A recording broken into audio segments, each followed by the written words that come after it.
Hey there, welcome to day 2028 of What You Up To Now.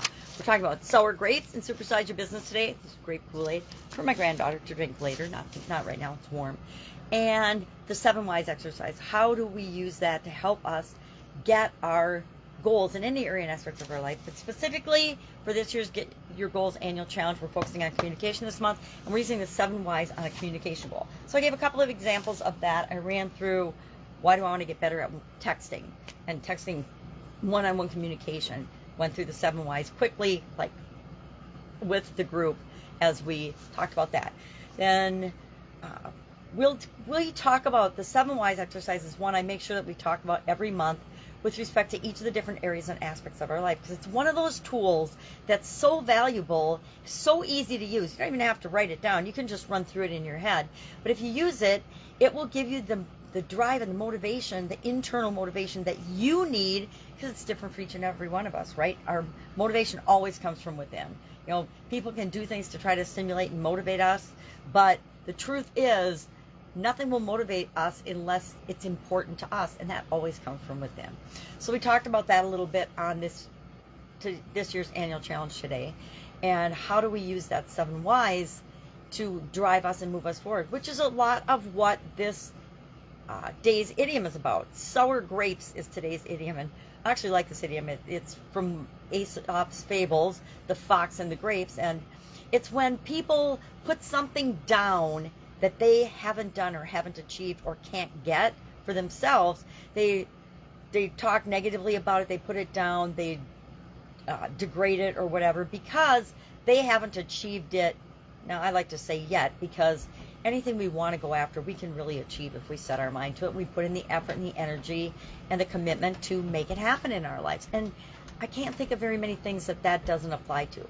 Now, I am a firm believer that there's no such thing as can't, but sometimes we change our goals and our choices based on limitations that are outside of our control.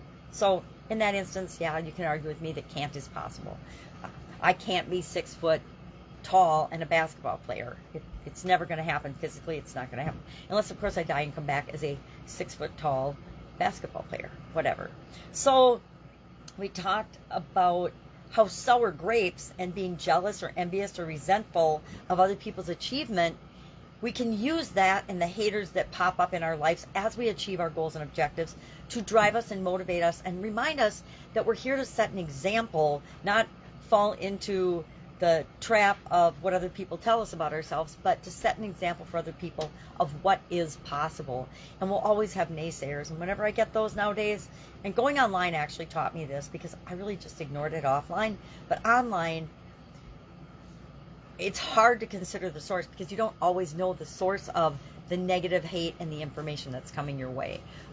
A lot of things are done anonymously online, which I find ridiculous. If you can't say it to my face, then you sure ought not say it at all. If you know, that's one of the pet peeves I had about email in corporate America. People would say things in email, which is a permanent record, by the way, that they would never ever think or dream of saying to you in person or in a meeting with other people.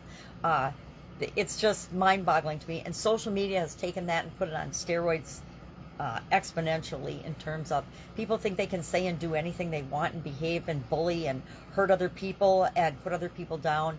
And we always just consider the source and realize that when we're drawing negative attention, guess what? That's just the result of drawing positive attention. We live in a polar universe, so as we're putting more positive in the world, it's going to attract more negative to try to balance that off. And we don't have to respond or react to that, right? We just have to know we live in a polar universe, and that's part of the way universal laws work, and that it's not about us at all. It's about the people that are negative being against us, because it's a reflection of them. It shows them that they could do it too. And a lot of people are more attached to their excuses than they are to the possibilities of creating their own life. All right, that's it. That's all I've got today. Sunday here. Lots going on. If I can help you in any way, ask. Otherwise, I will be with you tomorrow. Have an amazing day and an amazing week ahead.